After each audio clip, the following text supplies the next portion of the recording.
Alam mo ba na parang online selling lang ang digital product? Wala kang physical store, pero meron kang physical income.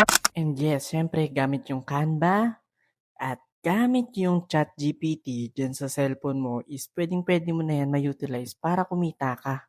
Wala kang physical product pero pwede kang kumita ng physical money. Yan yung advantage doing this platform. And syempre, gagamitin mo lang naman to at gagawin mo to sa free time mo. Minsan kasi nasa harapan na natin yung tools pero hindi pa natin na-realize na pwede pala nating ma-utilize yan para tayo naman yung kumita sa online. Kasi sometimes dalawa lang naman yan eh. It's either ikaw yung pagkakakitaan ng online or ikaw mismo yung kikita sa online. And yes, guess what?